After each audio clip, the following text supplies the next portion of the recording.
I have nothing but my sorrow, and I want nothing more. It has been, it still is, faithful to me. Why should I begrudge it, since during the hours when my soul is crushed to the depths of my heart, it was seated there beside me? Because I know, on that day of my final agony, you will be there, lying in my sheets, O sorrow, so that you might once again attempt to enter my heart. This is a slightly paraphrased reading of the Prayer for Loving Sorrow in Francis James' poetry collection, The Morning of Prime Roses, which has gone on to become almost a mantra for the fixers who live long enough within the city of Project Moon's main setting, reminding them to never get truly attached to your companions and put boundaries between you and others, as no matter how strong you've become, one day everything you know could be taken from you without a moment's notice. And no one knows this better than the masked monochrome macabre mercenary maliciously massacring malignant magnates, Roland, the patron librarian of the floor for general works. Do not let him get to the rip! Don't do it, pal! Do not do it! 모든 걸 빼앗고 그 이상으로 되돌려주겠어.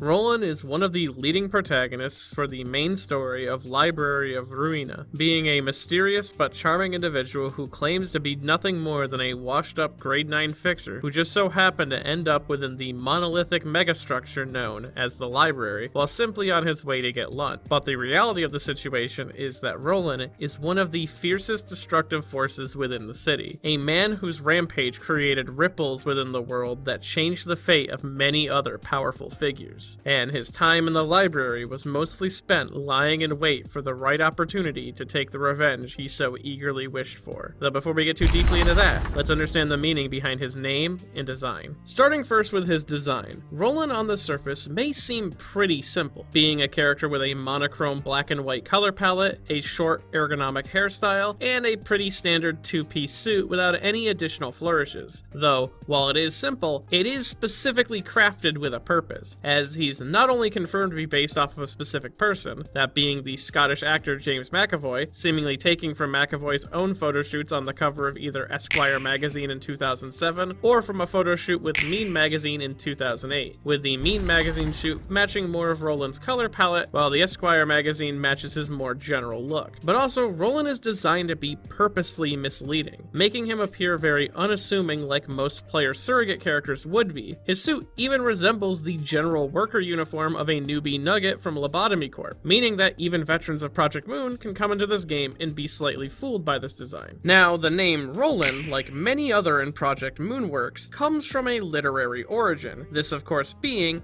Duke Roland of Charlemagne lore, also known by his Italian name, Orlando, which, to avoid confusion over whom I'm speaking about throughout this video, I will exclusively be referring to the Paladin as Orlando. Now, Orlando was one of the strongest of Charlemagne's 12 paladins and a central figure in a bunch of famous works throughout history, with most famous of them being the Song of Roland. As well, this naming theme of Roland the character is the reason to why many of those surrounding him are also themed after the Knights of Charlemagne, and more importantly, why his fixer organization is Charles' office and contained 12 members prior to Angelica's employment. Though, speaking of Angelica, Roland's French roots weren't the only point of inspiration for his character, as the Paladin Orlando has a strong Italian history, and more specifically was featured in two epic poems of the Italian Renaissance, that being Orlando Innamorato and Orlando Furioso, with both the titles of these works and the feats of the titular character Orlando being repurposed into Roland's own character and abilities. From Roland finding a new purpose in life thanks to his loving feelings for a woman named Angelica, as well then experiencing that love be denied by the world, which then leads him to a nearly unstable fury that devastated friends and foes, and of course, both characters possess the legendary sword,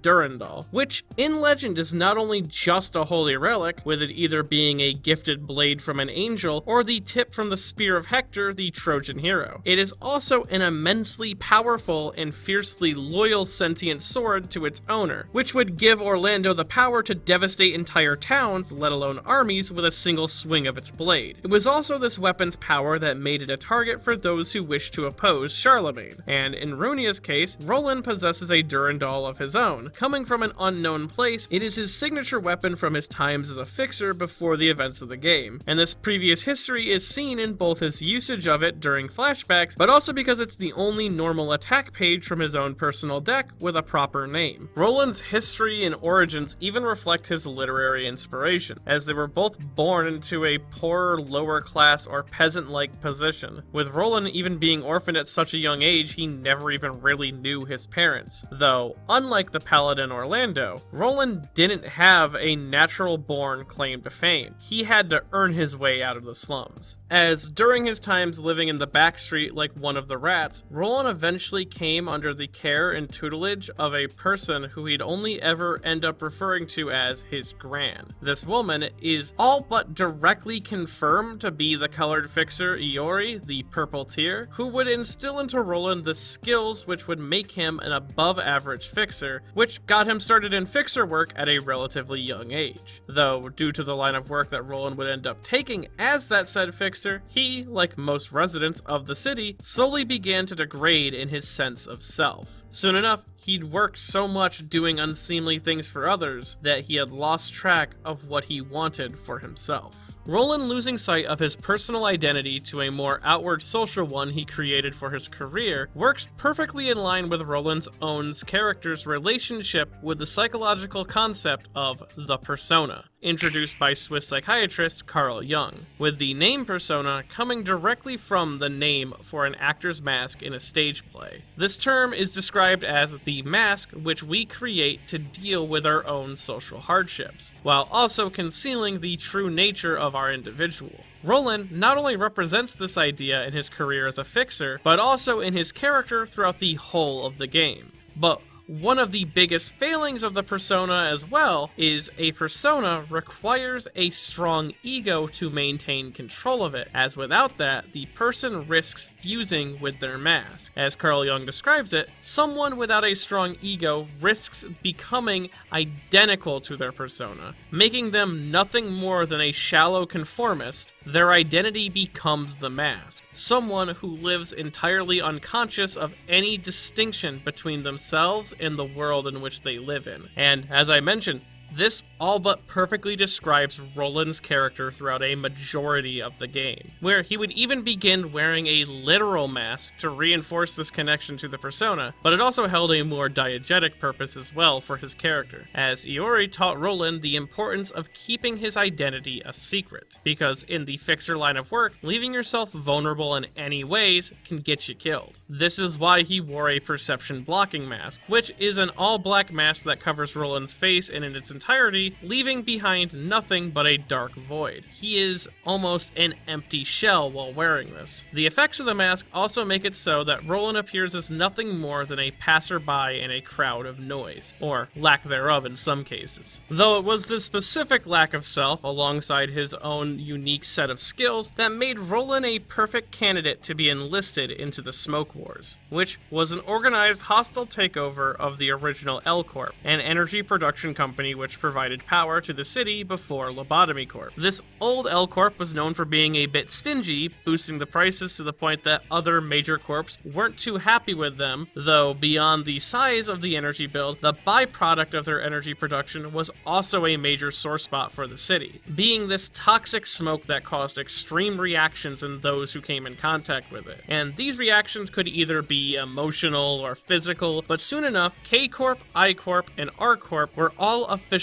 enlisted into the efforts, and these corps themselves would go on to hire offices, and more specifically fixers, to engage in the battles as well, with promises that those who performed well would eventually be paid lucrative sums of money and be given the option to migrate to the Nest, which is a rather coveted position within the city and comes with the protection of a corporate at your back. Which, With the setup of the Smoke Wars, it seems intentionally designed to mirror a series of religiously motivated military campaigns known as the Crusade, with Ein, Benjamin, and Dies all organizing the events to claim an area which they felt they needed. The militia was also comprised of mostly like-minded individuals, from the zealoted Oijas to the mercenaries which could be persuaded into giving their lives for grand promises of land, money, absolution, and divine eternal glory. As well, the Crusades even connect back to Roland, or Orlando, as during the initial campaigns designed to recruit soldiers to become part of the Crusades, the legend of Charlemagne and his Holy 12 Paladins were co-opted into proto-Crusade propaganda, with even some stories claiming that Charlemagne and his 12 knights rose from the dead to fight along the Crusaders. Now, during the Smoke War, Roland was under the assumed employment of K-Corp, and would focus on dismantling L-Corp employees along with their associates, being able to claim at least 23 lives before he would meet up with another fixer who would help him become more aware of the world around him. This being the older Salvador, a stern but kind-hearted fixer who was participating in the Smoke Wars not because he needed the reward, but instead because his office was the one hired to do its job. And Salvador would spend most of his time with Roland acting as sort of his babysitter, teaching him things similar to how his gran would, even causing Roland to end up calling him Gramps later in life. Though, together, the two of them would witness something that they really shouldn't have.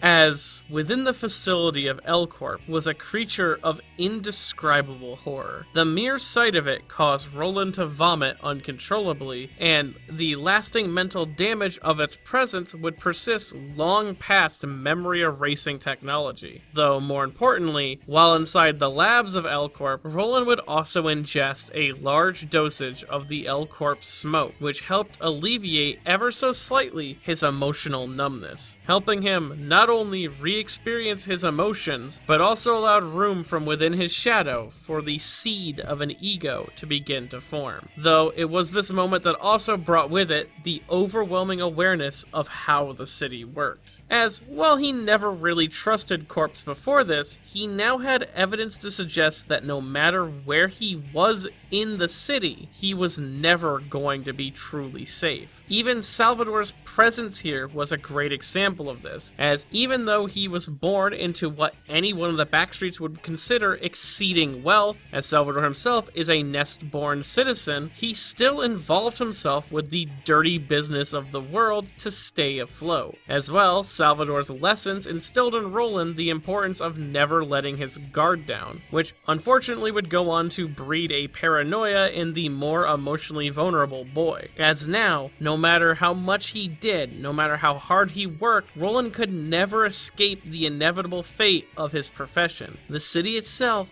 is a monster that devours the weak, and things much larger than him run the world. He was less than a cog in this machine. He was barely rust on the surface of one of the gears. And because of this, Roland would continue to wear his mask, less now because of his grandmama's teachings, but more so as a much greater safety guard between his work and his true self. He had truly begun his persona integration, with his identity becoming the mask he wore. Though, with this all in mind, Roland would continue to find employment as a fixer, building up a good reputation and upping his grade until the point that he would be brought on as part of a grade 1 fixer group before he had even earned the title himself. This group, of course, being Charles's office, a small fixer office which was comprised of multi-talented individuals. Soon enough, the head of this office would assign Roland as leader of his 12 fixers, which of course mirrors the literary origins of the character. These members of the office were all also named after the Knights of Charlemagne, of course, and within its ranks, Roland had two close friends.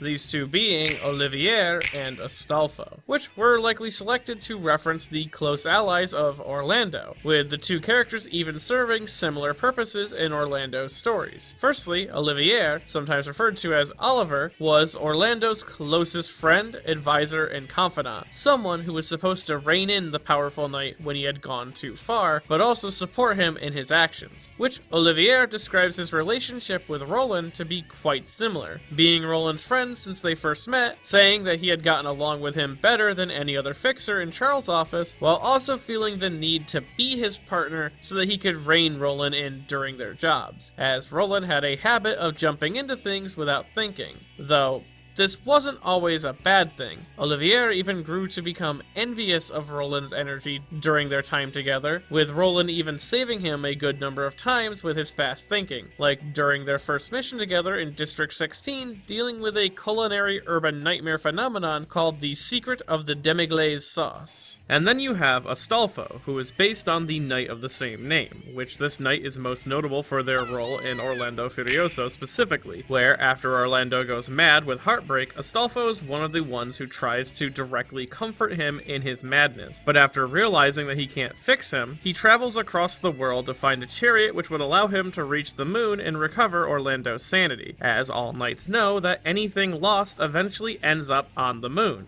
Duh. The Astolfo of Charles' office is actually very similar in relation to Roland, being the only member of the 12 fixers to actually reach out to Roland and try to calm him following the events of the White Knight in Dark Days. As well, according to one of Roland's bad endings, Astolfo was one of the only people that Roland would consider his friend fully from that office, with one of the weapons used to kill him being a lance that belonged to a friend. And in that scene, Astolfo is even seen looking over his former friend's body, and according to legend, a weapon often associated with Astolfo is a lance or spear with a golden color. Now, Roland did consider his time in Charles' office to be some of his better memories, as not only was he able to make a good amount of money, but he also earned the fixer rank of grade 1, though soon enough, the office would end up introducing him to a person who would go on to impact his life the most out of anyone. This, of course, being the strange silver-haired woman from the outskirts, Angelica, though she was much more than just a pretty face,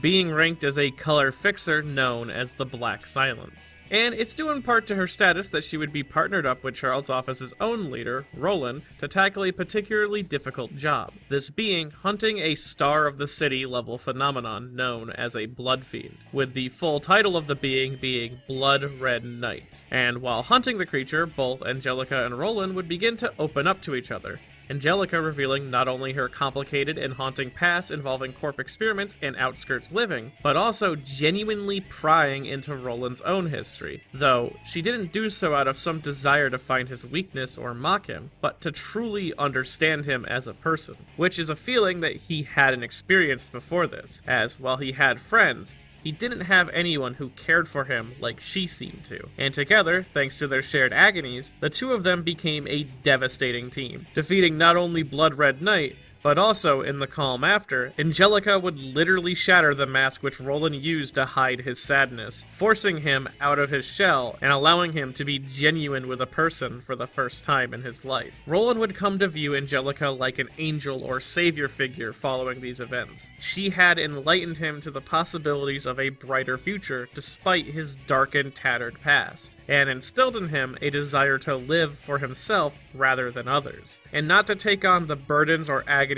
of the city, because sometimes that's that and this is this, which became an infectious motto that would become Roland's answer to the hardships of the world, with Angelica teaching him the phrase not to discredit the suffering of others, but to create a divide between the agonies that he could and couldn't control. Angelica had become Roland's new foundation in a sense, and soon enough, the two would begin spending time together more frequently, either through missions or outside office work, Roland even making mention of borrowing Angelica's equipment from time to time to practice with it, until one day he would end up breaking one of her more expensive items, this being the Mook Workshop katana, which was considerably expensive. And to apologize for this, Roland decided to drag her across the city to a specific place in the back streets, seemingly District 25, to enjoy a nice meal together, this location being Donghuang's Pub, a bar and grill combination restaurant with food unlike any others in the backstreet. The name of the pub is actually a running reference throughout the series of Project Moon's games in reference to its character artist, Kim Dong-hwan,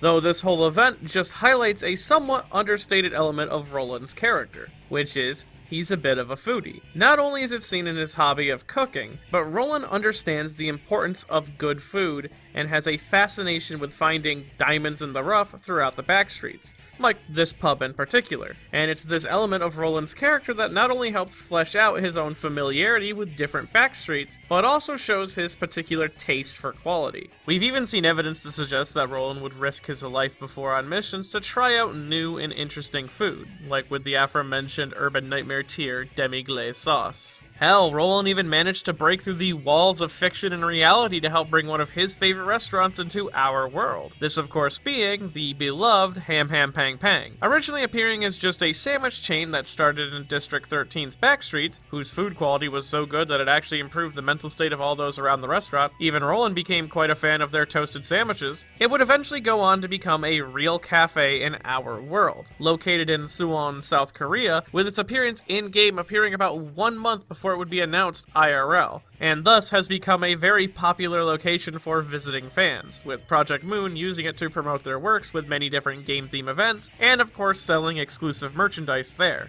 I do want the warp hat.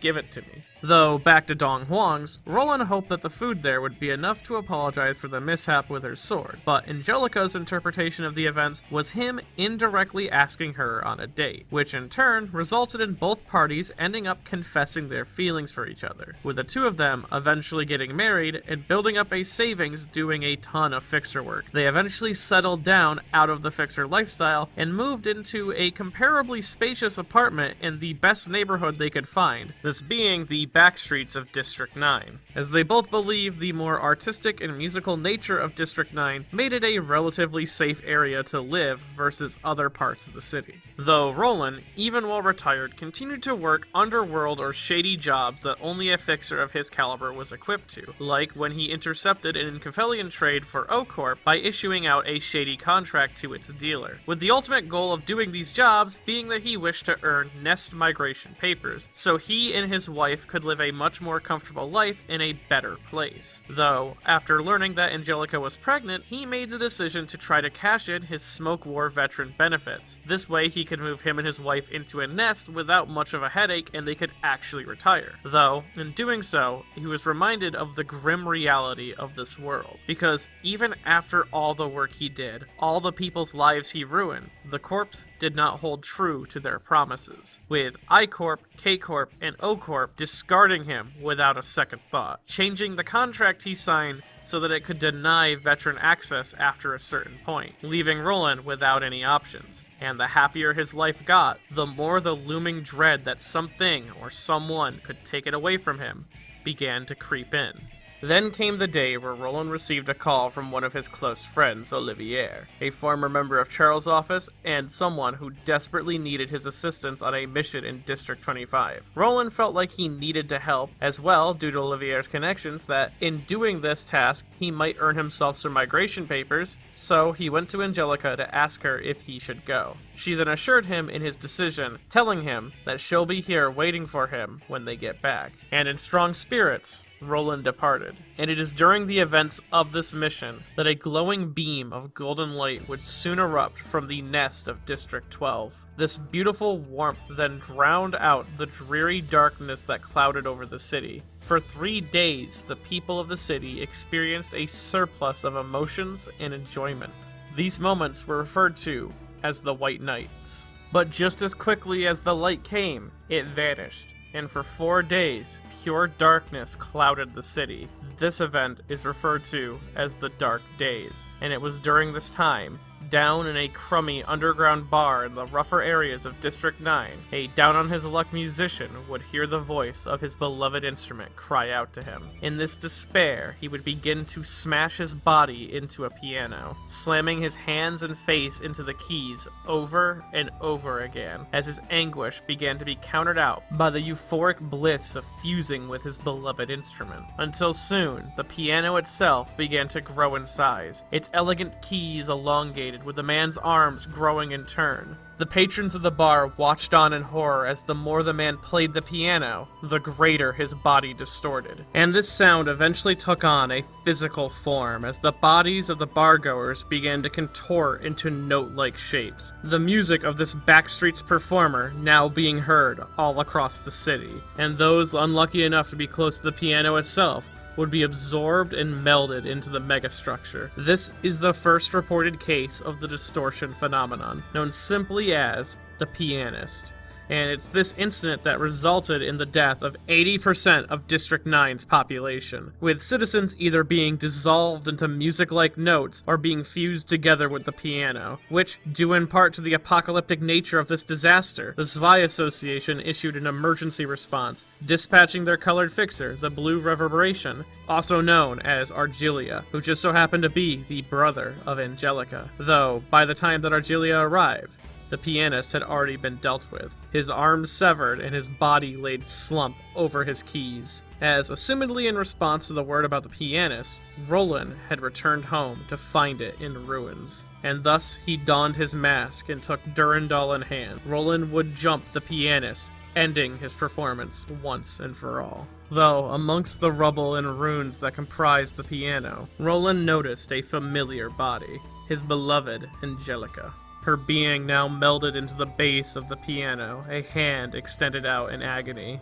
Roland was long too late to save his angel, and in one night, the city had taken from him his wife, his unborn child, and his hopes of any beautiful future. In his grief, Roland would begin to wear his wife's gloves. Though he might have actually started wearing them to slay the pianist itself, it is not entirely clear here, as the gloves themselves, when worn, have a silencing effect that counteract the pianist's own music. So it's very possible that Roland's first kill with these gloves, which are the signature tool of the Black Silence, was the pianist. But again, that is mostly speculation. What isn't speculation is how he would begin to use them to achieve his vengeance, as Roland began to compile a list of suspects who could have possibly been responsible for such a needless disaster, from underground associates, monstrous cultists, or even other fixer agencies. Roland was thorough with this list, and once he had finished it, he began checking names off it, in a wrath-filled massacre that stretched across the whole city. From slaughtering a scientist who had begun kidnapping people for the purpose of turning them into gears, likely because his research of disfiguring people into gears reminded him of properties of the pianist's own music. Roland then eradicated a factory and its workers who were attempting to revive the dead through puppetry, with the result being a complete perversion of life, grafting the bodies of kidnapped citizens into a massive clump, which, of course, resembles the nature of the pianist's own piano. He even ended up targeting the cartel he used to do business with, Roland eventually managing to cripple one of the Five-Finger Syndicates in its entirety, this of course being the middle finger, causing them to go all but extinct.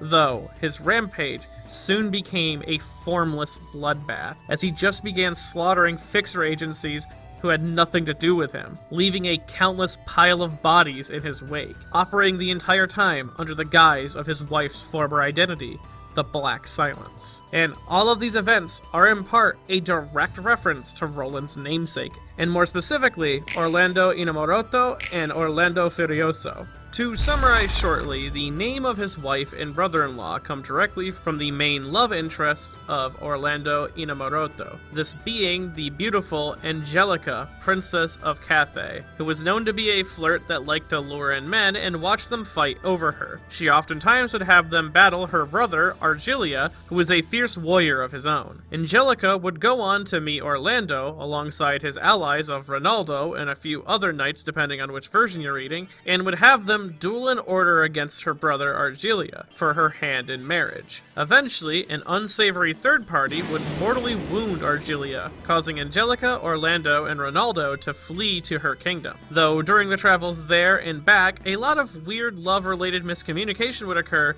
but most importantly, Orlando would end up getting feverishly jealous of Ronaldo and would erupt into a violent act of swordsmanship, until eventually, at the request of King Charlemagne, who was in desperate need of his greatest knights to assist him fending off an invading force in France, requested that Angelica use the safety of his country as the final test of love for the powerful knight. And while this did work to bring Orlando back to France, his fighting became feverish and brutal, as his want for a perfect life with Angelica caused him him to get more and more destructive rather than helpful. And matters were made even worse when Angelica would eventually be gifted a magic ring that caused her to vanish from the world, making it impossible for Orlando to ever find her after the war. And while in her lost state, she would eventually fall for another man, this being a simple infantry soldier of a low-class status, essentially a nobody compared to Roland. And the only reason she fell for him is that she got to nurse him back to health when she found him injured in the woods. And it was the announcement of their marriage that completely drove Orlando over the edge. His rage spread across his own country like a destructive hurricane until he was force-fed his wits by Astolfo and Olivier, causing him to fall out of love with Angelica and eventually let her go.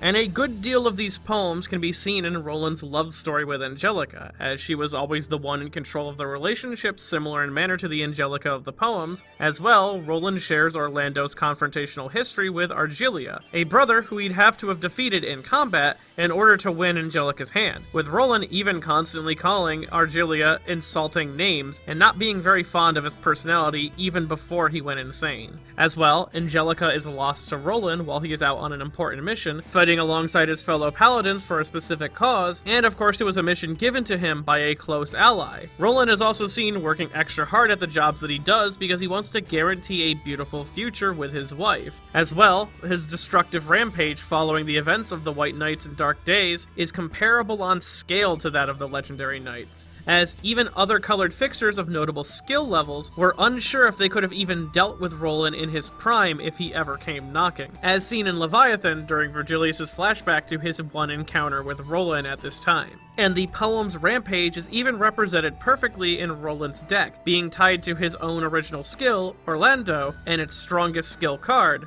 Furioso. Though again, unlike the Knight, Roland's Rampage would see him stripped of all his merits, the Hana Association demoting him back down to the status of a grade 9 fixer and blacklisting him from most offices, which in turn forced Roland to begin his own agency, a single-man office, where he would wallow in his own misery, spending nights alone in a home which was slightly too big for a single person and was decorated like a time capsule of a better world. An empty crib sitting in the corner waiting longingly for a child who would never arrive. Though, in his loneliness, he would be revisited by a woman who he hadn't seen in years. A purple viper looking to give him a shot at a being who had brought him this misery. This visitor was his adopted grandmother and personal trainer, Iori, the Purple Tear, and she brought him news of a location in Elcorp's Nest known as the Library. Likely understanding his loss, Iori would offer him a job of a lifetime, as inside the newly emerging phenomenon known as the Library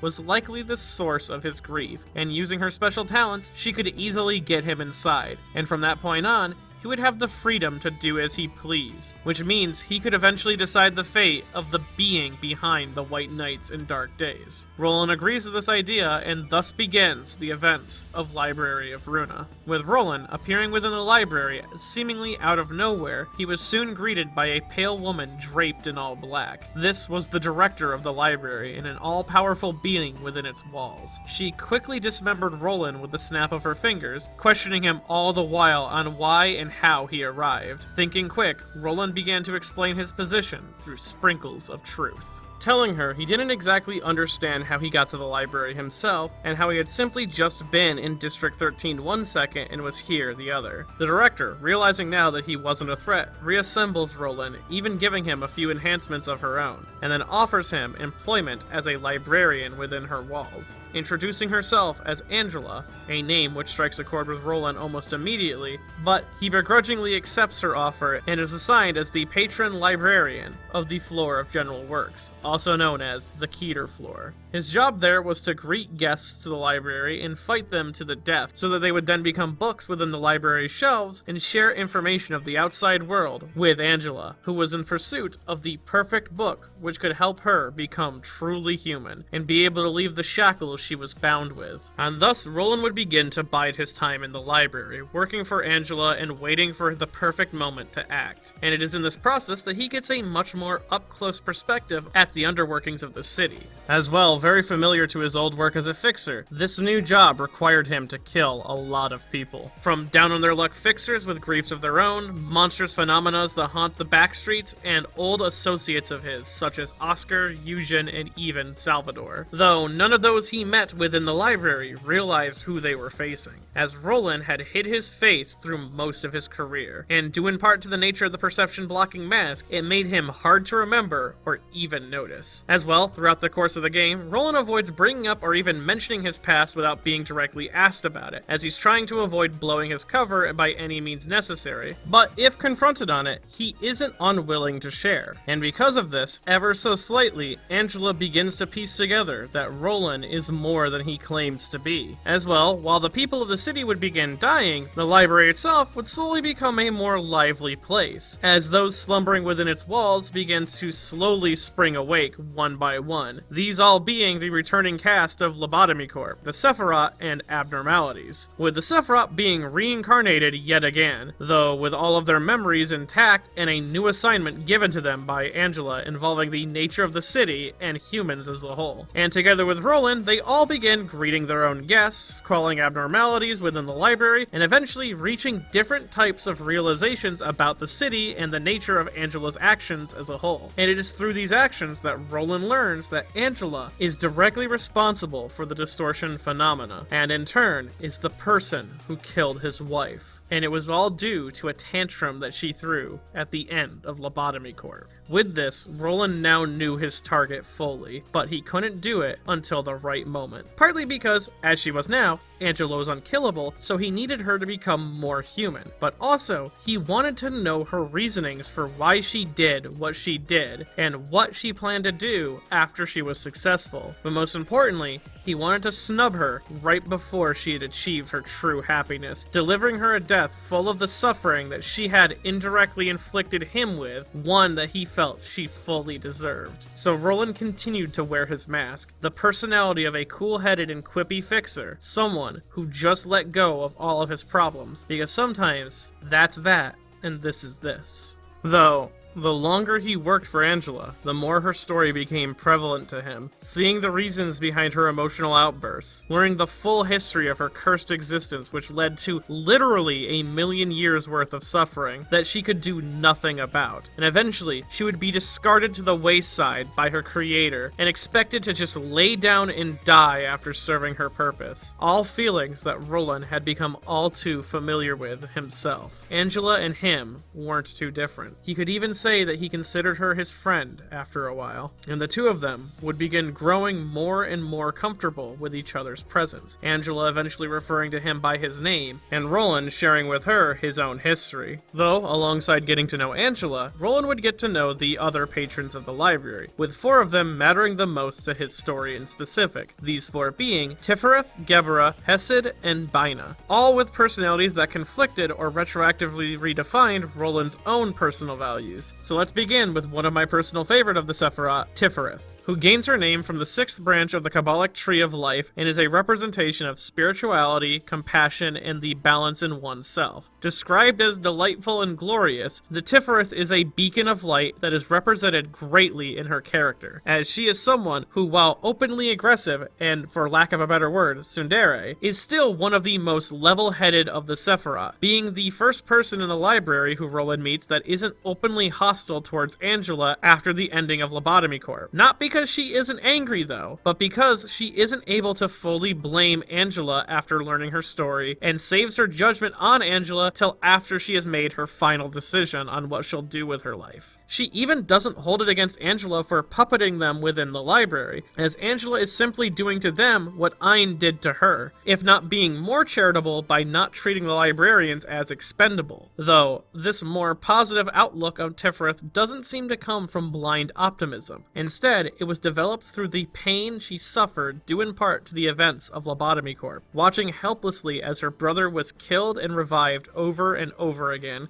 With each time that the pain drove them mad, they would be disposed of and replaced. This perversion of her brother's memory brought out a writhing nihilism in Tiff, until eventually she was able to conclusively see her brother's suffering come to an end. Her character growth of being able to accept death and move on from it is a vital element to Roland's own development as a character, and it is during their conversations that Roland is slowly forced to confront his own nihilistic feelings about the city and his life, these agonies that he is allowed to fester in his heart for well too long, which in part were forced onto him by the city, though it is Tiphereth's brutal honesty in her words that cut deep with Roland. As well, her tendency for physical violence during arguments reminds him a lot of his lost Angelica. Tiphereth shows Roland that holding on to the memories of someone precious, while painful, doesn't need to make you hopeless, that drowning yourself in misery will never help anything. And it is these words that eventually cause Roland's emotions to reach a critical state, and the abnormalities associated with Tiphereth's floor all begin to resonate with him, fusing with Roland in his empty state and gifting him a shifting mass of corrosive, overwhelming egos. With the first abnormality to resonate with Roland being the Queen of Hatred, a magical girl who embodies the concept of love and whose whole purpose in life is defeating villains. Though, because she attributes her value based on the existence of evil, she herself at her core also embodies hatred, as if she is left in a peaceful state for too long, she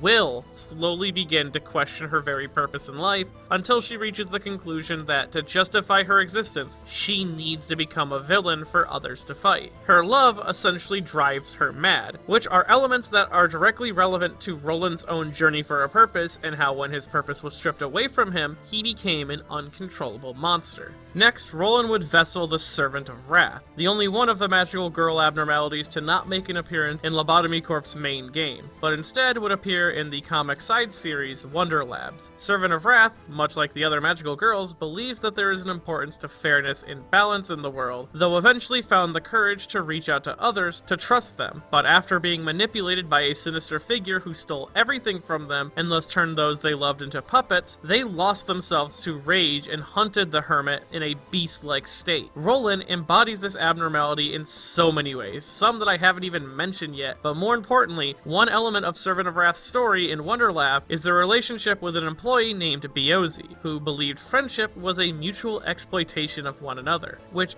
is almost verbatim how Roland describes his friendship with Angela throughout most of the game. Following this, Roland then embodies the Knight of Despair, a powerful magical girl knight that represents the feelings of despair felt by someone who initially fought in the name of justice and valued an empire to create a better world, only to learn the truth of said world or empire is violent and dreary, and thus those they fought for lost sight of what once made them so wonderful, which in turn distorted the knight into someone who would turn their blade on the very world they once fought to save, with the lore of the Knight of Despair describing it as someone who, through a repeated cycle of faith and betrayal, was left with only one emotion that is expressed through black tears, which has many connecting points back to Roland, but more specifically in his early history, with him learning the truth of the city causing him immense psychological discomfort and the looming dread associated with knowing that no matter what he did, it was all for naught. As well, the term knight works very well with his sort of boy-soldier-like history, and of course ties back to the knights and paladins of Charlemagne legend.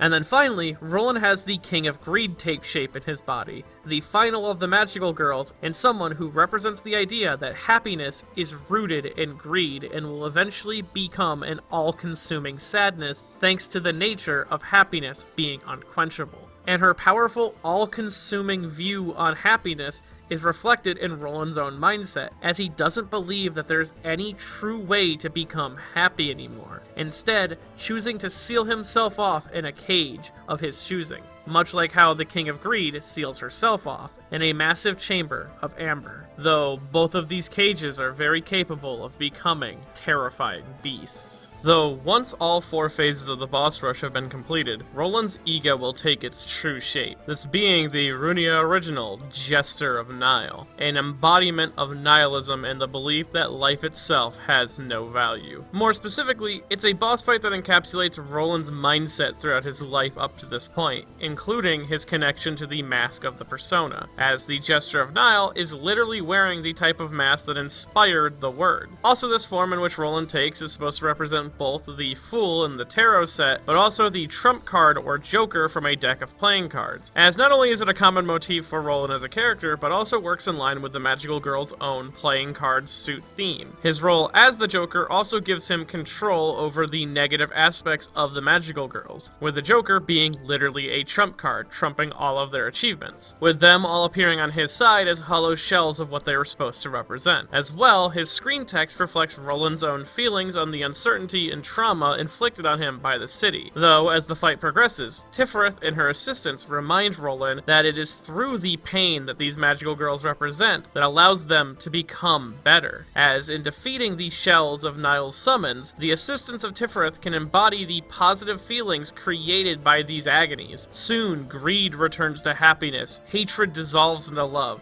despair solidifies into justice, and wrath reforms into courage. And for the first time, these four figures stand together, but instead of bringing untold disaster like Lobotomy Corp had warned about, instead, they bring hope, defeating Niall and snapping Roland out of his unstable mental state, reminding him that while there is fear involved with losing yourself, life isn't about how you used to be, but more so who you are now and where you're going to be, and that you should carry the memories of who you used to be into that future. She helped Roland see the small glimmer of light in the distance through the long dark tunnel that has been his misery. 내게는 고통밖에 없습니다.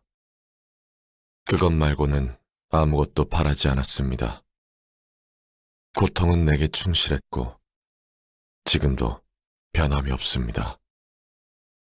Now, while on the Tree of Life, Tiphereth is greatly connected to all of the Sephiroth, the two that she is directly next to are Gebura and Chesed, who, much like Tiphereth, had a great deal of impact on Roland's character. So let's start first with our coffee-consuming connoisseur, Chesed, whose relationship with Roland is actually a rather complicated one, as similar to Tiphereth, Chesed's name implies that he has a specific view, with Chesed specifically meaning a love for people or kindness, which represents his unparalleled love for others despite their flaws. And this makes him a great foil compared to the jaded Roland, who has grown to hate other people, even writing off others' hardships as not his problem with the twisted phrase, "That's that, and this is this." Now, their conversations together often consist of the usage of coffee making as a surrogate for discussing the popularism enacted by the city throughout its nest filtering process, removing a person's individualism as they are blent down into a powder of the collective within the nest, which the popularism of the city has become extremely successful, with most people being separated into either two categories, nest dwellers or backstreet rats. Even Roland, someone with a lot of experience of finding diamonds in the rough by living in the backstreets most of his life, firmly believes that there's literally no better alternative to living than in a nest, even if it saps away one's individuality, which is a thought pattern that Chesed views as cowardly, seeing right through Roland's defensive statements about the city being unchangeable and more or less calling him out for running away from his problems, as caving to the demands of a powerful figure with a gun to your back is a haunting mindset that Chesed is all too familiar with in his past life, a weakness that he has grown to see past the flaws of thanks to his time in Lobotomy Corp. Along with this, Chesed believes firmly that people can create change in the city, while Roland vehemently disagrees with this idea, even if he does agree with Chesed's previous statement about his cowardice, as Roland understands more than most how unnecessarily cruel the city is, as well as how difficult it is to try to be yourself in it, though he also believes just simply knowing the city's awful truth doesn't change anything, as knowing without the ability to take action just leaves one feeling helpless and in despair, with their conversation steering close to the views of promises being a key focus on the difference between mindsets. As Roland claims, promises are only possible for those who have power, as he once tried to keep a promise to Angelica, one which said that he wouldn't wallow in his misery if anything unfortunate happened to her while he was away. Yet, despite all his power and knowledge, he still broke this said promise, lashing out against the city and experiencing the tidal wave of consequences crashing back down on him. The city always wins in the end, and it had tarnished even his last memories of his wife. And it is these same memories that would eventually cause Roland to resonate with all the abnormalities on Chesed's floor, these being the Scarecrow of Searching Wisdom, the Warm-Hearted Woodsman, the Road Home and Scaredy Cat, and Ozma, which all together make up the major cast of the story, The Wizard of Oz. Which seems rather intentional, as it relates not only to the themes of Hesed's floor conversation, as The Wizard of Oz is often associated with one of its popular readings of the narrative, this being the Littlefield interpretation, which states that The Wizard of Oz is a political allegory for the concept of popularism in the West, with the story being written during the Gilded Age of American history, where the East and the West empires had begun draining the resources out from the common people. Many elements of the story can even be traced back to the roles of the characters, like how the Scarecrow can represent the farmers of America, considered to be too simple for luxury goods, when in reality they had levels of resourcefulness unmatched by the higher-ups of the city dwellers in the East and West. Project Moon even called back to the original roots of Wizard of Oz with their road home design, as it's very clear that she is supposed to be Dorothy, but she is specifically Dorothy from the original story, as she is wearing silver slippers instead of ruby ones like in the movie, which silver was vital for Littlefield's interpretation, as it represented the everyman's currency, and this is because the People's Party wanted to add silver to the gold standard. Thus, this is why Dorothy wore a pair of silver slippers to walk the Golden Brick Road. As well, Roland possesses elements of the other characters in Wizard of Oz. Firstly, you have the Tin Man, a hard-working everyman who wishes to have his own heart. Roland reflects this in his cold-blooded nature, making him appear heartless to others, especially when he dismisses the agonies of other city dwellers. As well, the Tin Man's hopes to gain a heart relates to the purpose of speaking to Chesed to begin with, as the Coffee Man helps the Sandwich Man redevelop his own sense of empathy, or metaphorically, he gives him his heart. And then you have the Cowardly Lion,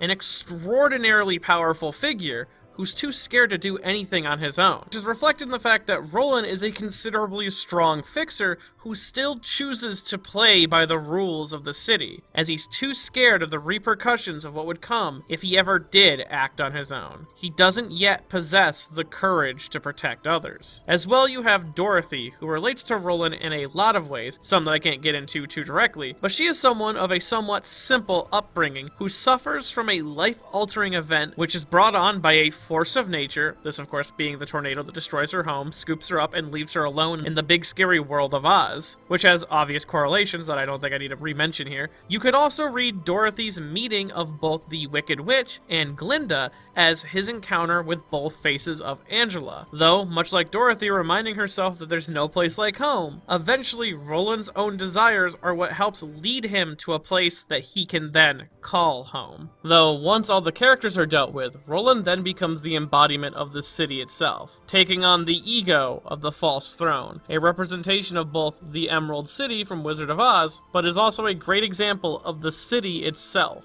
As throughout the fight, Roland will bestow gifts to certain marked librarians, and these gifts come with lies of their own, in a similar fashion to how the city promises a happy life in the nest for residents, or promises that you can get into a nest, when in reality, it's nothing but lies. And the gifts given out by the city clearly have inspiration from the story's influence on the floor as a whole, but these negative ideas tied to these gifts come with comments that clearly are directed inwards towards Roland, such as his comment aimed at the Tin Man, by gifting him the ability to love, only to remind them that they will never truly understand love because of who they are. Though, eventually, Roland would be brought back to his senses, and the two librarians share one last exchange. Chesed assures Roland that knowledge is an important part of change, and even if you can't do anything at the moment, being able to recognize that life isn't acceptable as it is now is important, as while you may not be able to change anything on your own, with the right group of like-minded individuals, anything is possible, as knowledge can become the strength that people need to brave the waves of change and eventually reach the better world that they all desire. Which, interestingly enough, Hesed's floor is supposed to represent braving the waves of change, with the main battlefield which he uses to greet guests on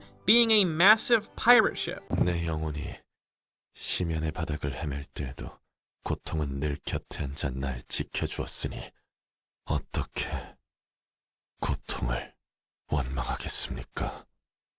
Though, if there was anyone better suited to teach Roland the strength to brave change, it would have to be the patron librarian of the Floor of Language, Gebura. as Gebura and Roland are actually a lot more similar than either might want to admit, with one of the core themes of Gebura's interactions being about power or strength, with the name Gebura even being translated directly to strength, though its role in the Tree of Life is an understanding of one's limitations and judgments, which fits perfectly with Gebura's views on strength, as it is the limitations that you set on your own growth which can help you become stronger than anyone else. As due to her own history within the city, she began to view strength as the end-all be-all to everything in the world, seeing more often than not that those who are gifted with strength tend to strike downwards instead of upwards. Though, after meeting someone like Carmen, she found that strength and power is more important when used to protect someone you care about than when used for your own selfish gain, as Carmen not only gave her a physical representation of power in the form of ego, but also Gebura only really found her purpose in life working for Carmen to ensure that someone who was weaker than her could achieve her dreams. She would also end up experiencing a similar bout of insanity and rage following the death of Carmen, though this wasn't truly felt until around the establishment of Lobotomy Corp, as in becoming a Sapphira, Gebura lost almost all of her values and identity, with her own meltdown in Lobotomy Corp holding a lot of similarities to Roland's own slaughter of the many suspects he thought responsible for Angelica's death. Though where Roland came out the other end more jaded and furious than before, Gebura came to her senses, realizing why she was given the strength she was. She found the courage to protect the memories of her dearly beloved friends. Though, unlike where the other two realizations cause Roland to get angry, since Gebura was one of his fixer heroes, instead, his mind rejects that someone so similar to him could have possibly ignored the temptation of vengeance like Gebura did, and then resonates with the abnormalities on the floor. And these abnormalities, while all having their own special meaning attached to them, are probably the most direct to Roland's character. Firstly, he takes the shape of the Little Red Riding Hood mercenary, which represents his role as a fixer, a line of work that can be best described as a mercenary. As well, his hunt for the Big Bad Wolf being Roland's bloody investigation into the person who could have possibly killed his Angelica, which similar ideas are also represented in the second phase, with the Big and Will Soon Be Bad Wolf representing Roland's rampage to come, as he may have been good at playing the part of a retired fixer and living a normal life. The city had finally crafted him into a monster, which then leaves a pile of corpses in the wake of his outburst. This pile weighs on his mind and reminds him that he can never have Angelica back. Hey, what's that in phase 3? And then we have Nosferatu, which is seemingly a blood fiend who wasn't able to be implemented into the original Lobotomy Corp. He has clear ties to Roland's own history with Blood Red Knight, but also has a unique name in this form, Dipsia, which is an ancient Greek and Italian word for thirst, representing how bloodthirsty Roland had become in the wake of his beloved's death. Nothing left inside him but a monster wearing the skin of a normal person, which is also perfectly represented in his final stage with nothing there, or mimicry, an abnormality known for being a terrifying beast that will endlessly try to mimic the appearance of other humans. Nothing there is madness personified, and it with one desire: to escape and wreak havoc on those around them. It is a perfect representation of Roland's rampage, though Gebura is eventually able to overcome Roland and snap him out of it, reminding him that while wrath and hatred can become a powerful weapon, if not wielded properly, it can end up hurting more than just your enemies. 고통이여. 넌 결코 내게서 떠나지 않겠기에 난 마침내 너를 존경하기에 이르렀다.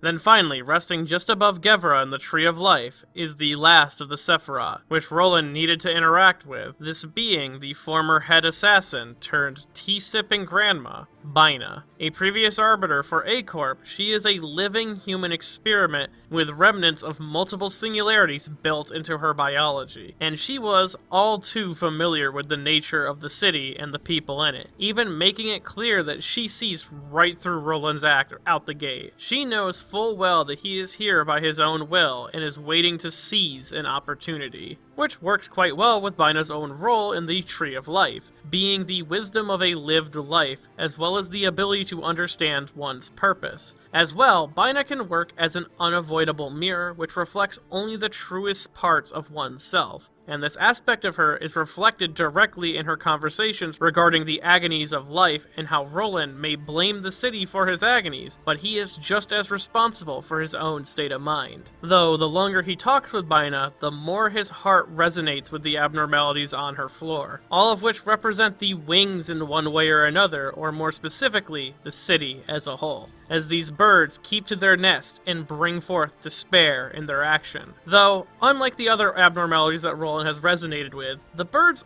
aren't really tied to his story so much as they're tied to the city as a whole, and honestly they have a greater connection to Binah than Roland, but you can make some loose connections though, with the Judgment Bird scale motif being Roland comparing his own agonies along with weighing profits throughout most of his life, but I don't think these abnormalities really relate to him so much. What is extremely important about this conversation with Binah is the end of it all. Binah makes him confront the fact that while he may believe that he is simply a piece of rust on the gears which grind away in the city, that he is still capable of bringing those gears to a halt, much like the mastermind of Lobotomy Corp did all those years ago, even if it is only for a brief moment. Roland doesn't need to continue the cycle of death and violence if he so chooses to, no matter how much he's convinced himself he has to. 나는 알고 있나니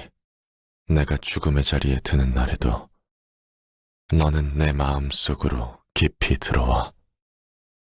나와 함께 가지런히 누우리라. As well, at the end of each of these realizations, Roland will begin to quote a poem that his wife often liked to say herself, this being The Prayer for Loving Sorrow by Francis James, which has become almost a mantra for him of sorts. Roland reminding himself that his sorrows and agonies are the only things that will never leave him, welcoming them into his heart so that he can continue to live. These are, in a way, the moments of his past self reminding him of his mission, why he's in the library, an unhealthy heartbeat of vengeance that boils beneath his persona of a cool and confident grade 9 fixer, always appearing right after some sort of grand realization about himself to keep him on the right path that drove him here, and eventually that path would lead Roland to reuniting with his former friend. As during Roland's series of personal realizations and growth, the library has become quite a threat itself, and has now become a direct target of the Hana Association, as it had achieved a threat status beyond the star of the city, and thus it needed to be dealt with Hana sending South Section 3 to the library, and they were eventually welcomed in by Angela, before eventually succumbing to the fate of all those who entered the library before them, though Olivier, a member of Section 3, left before his associates could be killed, as he needed to deal with the threat in a different way. Firstly, upon re-entering, Olivier would attempt to slice the head of Angela clean off, though, to his dismay, even with all the light she's absorbed so far, Angela was far from human enough to die from this, so he then resorted to his backup plan, a torture device created using T-Corp's singularity. It would both paralyze the target and then fry the brain, making a person experience 1,000 years worth of time in a single second, which is an extremely cruel fate for Angela specifically, though Roland prevented his friend from being fried in this way, breaking the device before telling Angela that he would handle Olivier himself. Then, the two friends have one final chat with each other, preparing for their conclusive duel to the death. Olivier even gifting Roland the gloves of the Black Silence, revealing later to be the thing that he had left the library initially to go get. And once Roland had donned these gloves, his true potential had awakened, as it is these gloves that possess a unique series of abilities that make them an incredibly deadly tool in and of themselves. Firstly, when worn, the gloves emit a noise-canceling ability, which deafens the world around the user, with an unspecified range, but the effect itself is weirdly noticeable due to how it brings an unnatural silence to the world, hence why the gloves are often associated with the Black Silence themselves. Well, the gloves are also capable of reaching into a hammer space of sorts, being able to materialize a specialized inventory of weapons, all of high quality construction, and all coming from different workshops in the city, meaning those who wield the gloves must be a master of arms themselves. And before Roland took on the title of the Black Silence, it did originally belong to his wife, Angelica, who was originally the Black Silence during her time at Charles' office, with her gloves being a key part to her attire as well,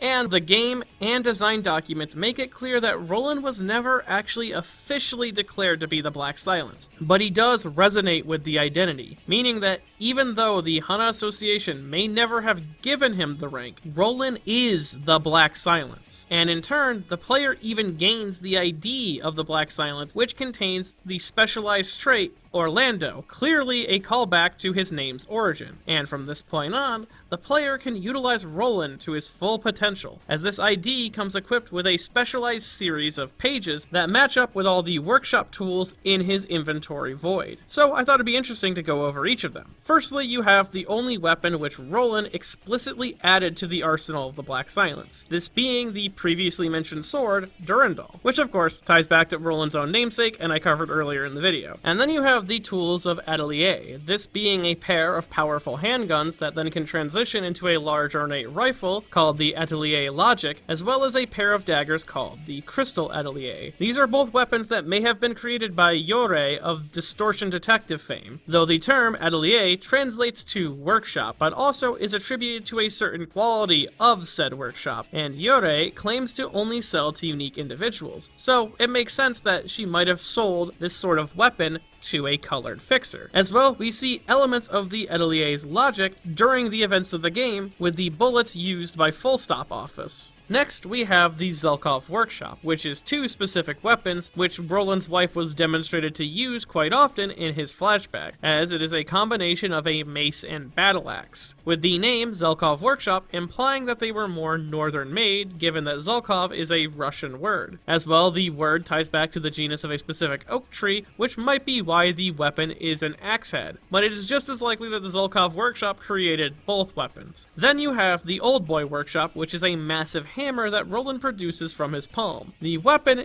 has a clear inspiration, and it comes from the 2003 South Korean movie Old Boy, and more specifically, the famous corridor scene in which Dae Suo fends off a group of thugs while wielding a hammer, a weapon of choice that has become iconic for both the character and the movie. And then you have Alas Workshop, which is a massive lance-style weapon that Angelica was often depicted using alongside Roland in the flashback where they fought Blood Red Knight. Alongside this and Wheel Industry, a massive greatsword-like weapon, these seem to be direct references to video games, and more specifically, Monster Hunter. This of course being the lance and greatsword, with the Wheel Industry even looking very similar in design to the Wyvern Ignition style greatsword from Monster Hunter World. Though, following this, we have the Ragna Workshop, which is a claw gauntlet and dagger combination which can draw its name from many different places, but I can say for sure that that gauntlet design clearly takes inspiration from Devil May Cry's Beowulf weapon, the same way that Mook Workshop is a katana that Roland draws in a similar fashion to Virgil's Judgment Cut, right down to the effect it leaves behind, which is all directly intentional, as the game designer and project director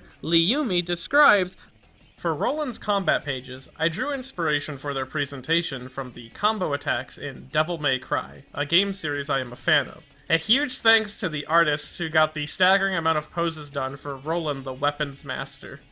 Which means, canonically, Roland's battles in real time resemble that of Devil May Cry combo mads, which I just think makes him cooler than most other characters by default. Though this inspiration can be felt more directly in the usage of his special page, Furioso.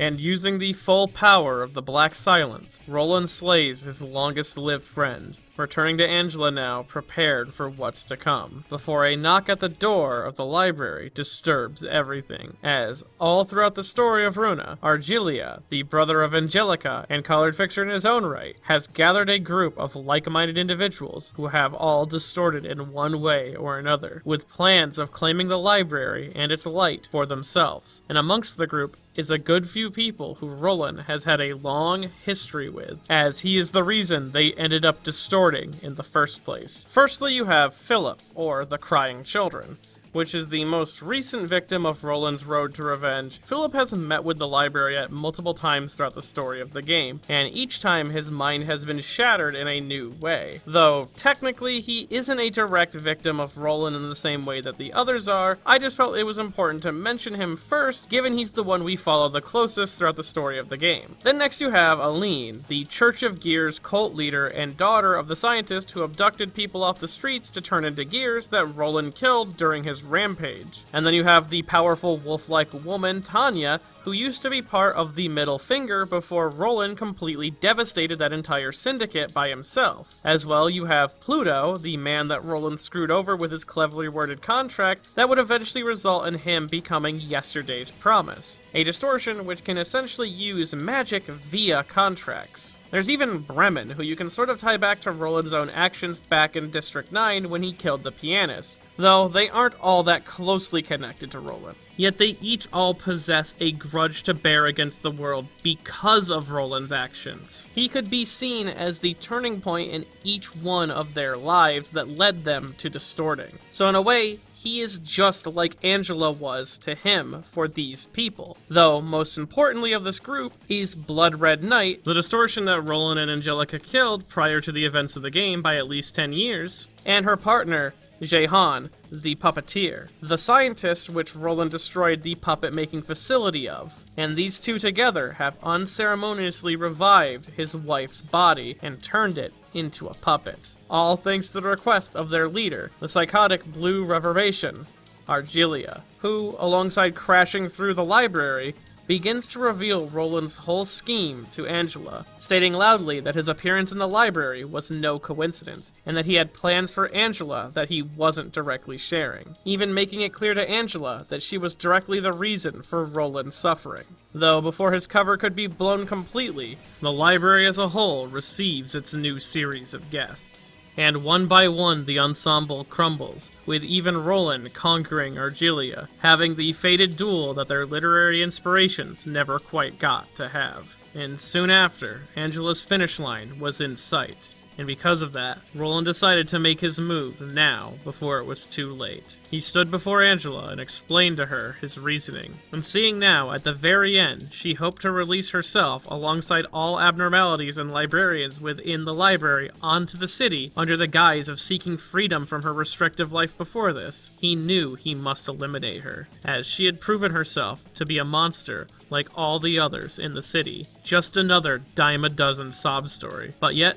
she was still his friend, and that is why he needed to kill her with the mindset of a city dweller. Now donning the perception-blocking mask and Black Silence gloves, Roland's boss fight begins. And this boss fight is my absolute favorite from the whole game, with it being this onslaught of raw emotion, with Roland's distorted self forcibly dragging the library through a stage show reprising the most awful moments of his life. Starting first with his own lonely self staring down something greater than him, the mask removing his identity as Roland from the player as well. You are then transitioned into the interior of the former L-Corp during the Smoke Wars, with Roland becoming this withering horror, a massive monster which is supposed to be both an embodiment of the Smoke Wars trauma, but also the creature behind the smoke which embedded its horror into Roland's own mind. Though, beyond this, we reach Phase 3, in the lair of the Blood Red Knight, the location where Roland and Angela truly became a pair. This is what I consider to be the real birth of the Black Silence, as it is together that they utilize the full fury of the title. As well, Roland appears here in a fully distorted form, which seems actually to take direct inspiration from Asian and the invisible black matter ghosts of that series. As well, Angelica's appearance here is supposed to represent both a spirit mixed with smoke, tying back to Roland gaining his emotions from the effect of L-Corp smoke, but also representing Angelica's passing, and making her sort of a specter connected to the Black Silence. It is also this moment that tells me that the Black Silence isn't a single person, but the combination of Angelica and Roland working together, two parts of a single identity, with the purpose of this phase being to play out the major turning point of Roland's life, as the player must engage with the slaying of Angelica to recreate the death that drove Roland to madness. As well, an interesting detail about this phase is that Roland and Angelica both have a passive that represents where they were during the events of the White Nights and Dark Days. Firstly, Angelica has a debuff effect which applies to her if you target and remove Roland from the fight, called Dearly Parting, which inflicts Angelica with Grief-Stricken, a multi-stack debuff that represents her weakened state during the pianist's attack, whereas Roland has a very similar passive of the same name that triggers if Angelica dies. This is called Rampage, and gives Roland a stamina hit in favor of greatly increasing his damage and speed, which of course represents his rampage following Angelica's death. Though eventually, you are able to push the boss into its next phase. With a stage transition, Roland stands before the library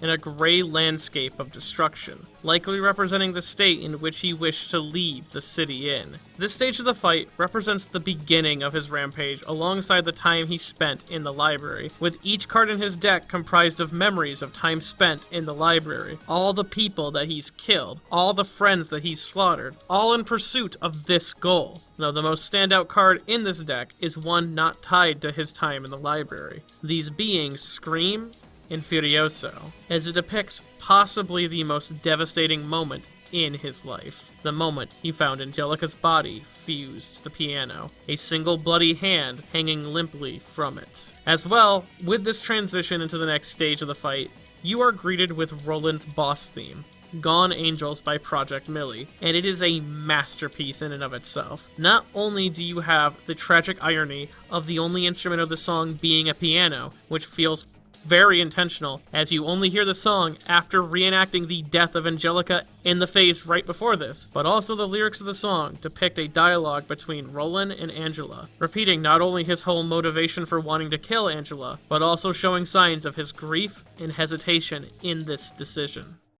And eventually the fight will transition into its fifth and final stage, with Roland being surrounded by masked copies, which represent the different personalities he's adopted over his life. These forms even take on the names of the ego pages which Roland had collected through the floor of General Works. Which reminds me, throughout the game, Roland has been dealing with his own unique set of abnormalities on the Keter floor, though only a few of them really relate to him, as he shares the Keter floor story with Angela, though the ones that do directly represent him are both the Heart of Aspiration and Pinocchio the Liar, with the Heart of Aspiration being a tool abnormality that brings out a strong aspiration in those who engage with it, though it also requires careful monitoring in its usage, as aspiration in unchecked quantities often results in unstable frenzy, which drove many of those who engaged with it to begin mindlessly killing, which I believe ties to Roland in a very obvious way. The same can be said about Pinocchio the Liar as well, as Roland is a master of imitation, and it's an element of his character that existed long before the library, with him imitating his wife's fighting style, to being able to copy the actions of those he's slain in the library, to even pretending to be a grade 9 nobody, a grade 1 information specialist, and even, of course, pretending to be the Black Silence. Roland is a man who wears a near endless series of masks throughout the game, and the developers of the game have said one of the most enjoyable parts about making his sprite sheet was, at first glance,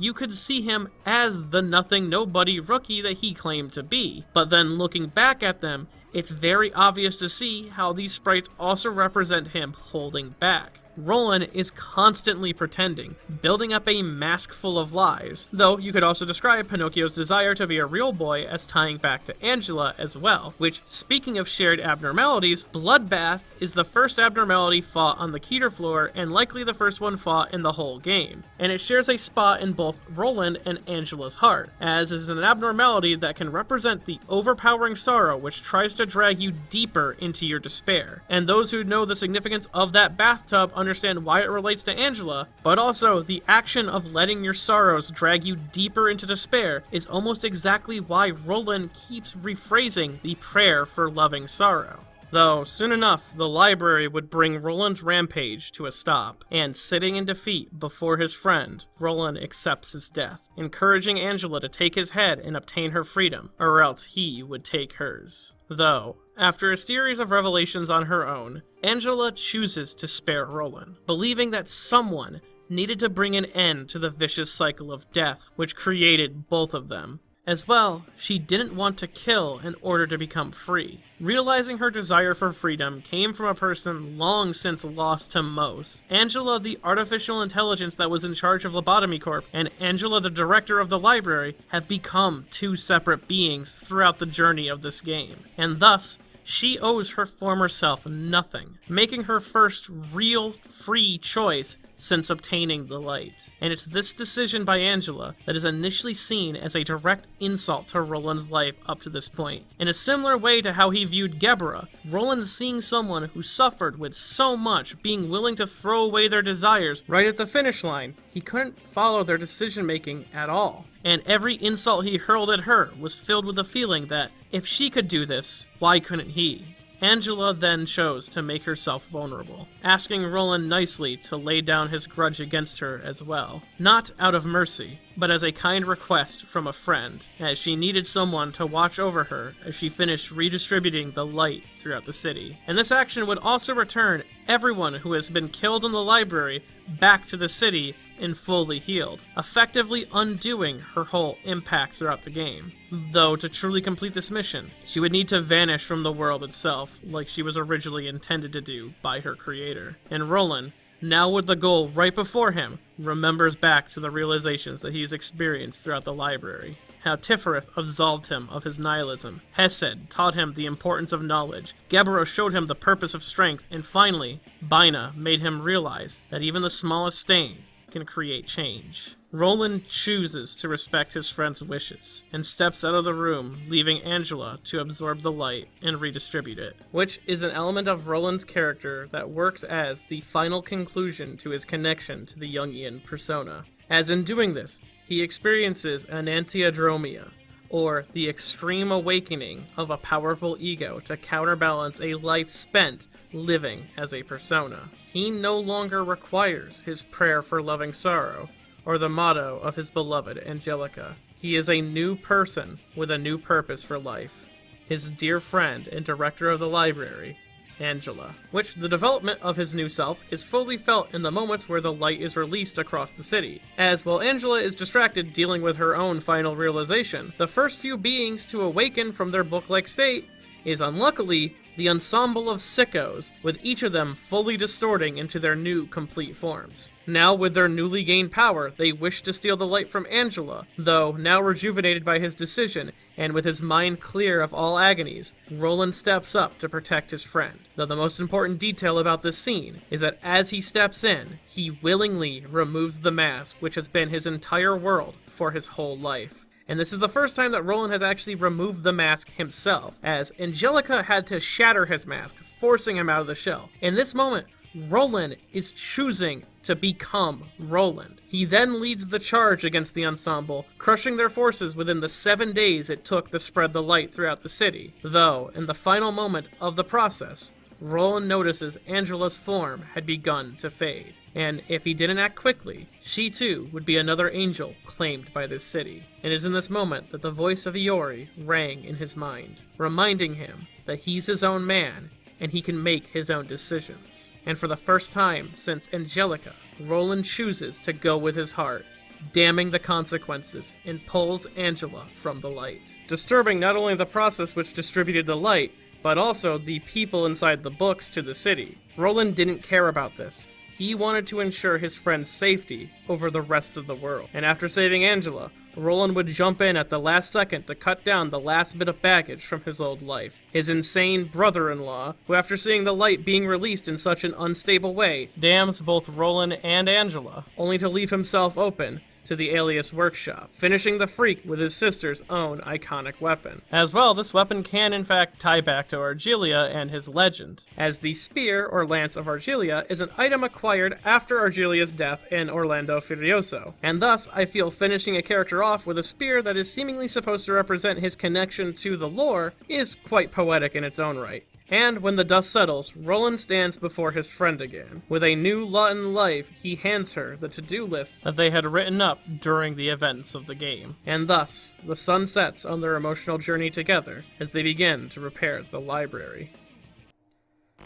Or that would be the end if the head didn't have different plans for them. Dispatching not only an arbiter, but a beholder and claw to the scene to dispose of Angela and her library, revealing it to not only be an eyesore of the city, but a byproduct of Angela's own ego. As well, they also plan to forcibly remove the library and banish it and its residents to the outskirts. And right before things could get ugly, Angela, realizing that she was still an almighty being within her walls, decides not to go out without fighting back, teleporting Roland and herself away to prepare for one final reception. And it is here that Roland, the backstreet-born nobody without the strength of any books in the library, stands firmly against an arbiter and claw, a suicidal last stand for most people. He is then soon joined by the only other two that can effectively fight without the powers of the library, this being his old hero, the Red Mist Gebura, now dressed in her former Kali attire, and the terrifying arbiter turned loyal assistant of the library, Binah, now wearing her former assassin's attire. Roland stands shoulder to shoulder with some of the strongest figures in Project Moon lore, and together, Angela's three strongest allies hold off the assault on the library long enough that they are forced to simply expel it without actually dealing with those inside. The massive tree-like structure is dumped into the outskirts, and together, on the deck of the library's highest floor, Roland and Angela share their contentment with the situation, with Angela finally asking Roland what his big plan for the library was outside of his revenge. And Roland sheepishly answers her that he simply wanted to learn how to write a book about his experience, which is just such a beautiful moment that cements what Roland is as a character, as even with all the flowery dialogue, the repeated poems, and the cultured taste in food, as well as his power as a fixer, deep in his core, Roland is an everyman who came from nothing. And thus, something you might not realize is he doesn't have a proper education and still has a lot of room to grow. And inspiration-wise, ending up in the outskirts of the city is almost too perfect for Roland as a character, as it matches up with Dante Alighieri's own fate for the Holy Paladin and their epic The Divine Comedy's own finale, Paradiso, as following their death during the Song of Roland, Orlando would find themselves in a new home in the Kingdom of Heaven, or more specifically, the Heaven of Mars, which is specifically a home for great warriors. And when you look at the outskirts, it actually looks pretty similar to what we understand Mars to look like. As well, this connection to Dante's Divine Comedy actually works perfectly with the game that followed up Library of Ruina. This of course being Limbus Company, which is a game that wears its Divine Comedy inspiration on its clock-shaped head. Though, now with his madness cured, much to the same effect as Orlando, alongside Angela being released from the bindings of her past and the city, the two, now emancipated prisoners, choose to follow through on this simple dream of Roland together, re-entering the library, renewed with confidence of the future, and finally, truly closing the performance I forgot to talk about Iori! So I've mentioned her a few times throughout the video, but I've never directly mentioned her role in Roland's life and in the story of the game. Iori is the purple tear, and she possesses a unique ability to peer into other dimensions. She is all but directly stated to have raised Roland, Argelia, and Angelica, and let alone trained other colored fixers throughout the city. She also helped Roland enter the library and told Olivier to bring his gloves to him, and even entered the place herself at one point, and if you read her book, you realize this is all according to some strange, unexplained plan that she has that is working perfectly. She is the true mastermind behind the game of Ruina, and it seems that she wants to ensure that her grandson was able to have a happy life safe from the city, so who knows what her plan for the city itself is up to this point. But all I have to say is, thank you, Snake Granny, and you are very, very pretty. I like Iori a lot, and I got to this point in the video and I realized I hadn't actually directly mentioned her role in the game outside of the small tidbits, so I needed to like get into this. We're also like near the end of the video, so like if you're reading this part, please type "thank you, Snake Granny" in the comments below. Ultimately, Roland's character is one of masterful execution of exploring both the sorrows of loss and the recovery process involved in it. He blends together a unique twist of both psychological technical and literary concepts to craft a character I can honestly say changed me as a person. And there is just such a subtlety to his actions throughout the game that I can't even quite convey it all here, even after everything I've spoken about. So please, I wholeheartedly recommend people play Library of Ruina. It is one of, if not the best games I've had the pleasure of playing. And I look forward to any other Ruina content I might see in the future, especially anything taking place in Project Moon's settings. As well, I wanted to give a shout out to Wordsmith's own brief summary series for all of Project Moon stuff. I think they're all full of fantastic bits that have really stuck with me, and I find them extremely humorous, and I didn't think of a better place to put this in any of my other videos besides this one, so please go check out his stuff. It's great. And I must give a shout out to my boy Ren, who came in clutch with not only the abnormality footage for this video, but also just being someone to bounce ideas off of while I was working on the developmental steps of this video script. Thank you very much, man. Many good whip hybrids for you in the future. And as much as I'd love to see more Roland content in the future, especially if you're listening Project Moon, you can give Otis an ID that is in reference to Roland and the Black Silence, as well as giving her a Queen of Hatred ego. I think that would just look fantastic. I'm just saying, like, come on, like, give us a little bit of Otis love. But with Roland's story reaching its own completion, may we only find his book in our futures. And if you enjoyed this video and want to see more videos like in the future, I have a Patreon at patreon.com/MediNotTheBadGuy. Every little bit helps keep this channel flowing as smoothly as it does, and projects like this take a lot of time. I've been working on this since I think maybe the middle of September. This might be my biggest single character focus, and it's probably one of the projects that I've felt the most proud of and also the most nervous about releasing. If you enjoyed this, please share it around. And normally I would shout out Shimonetta at the end of this type of video, but I feel again that I should encourage you to go play Library of Ruina. It's a genuinely fantastic game. It's one of my favorites, so please check it out. And thank you for watching.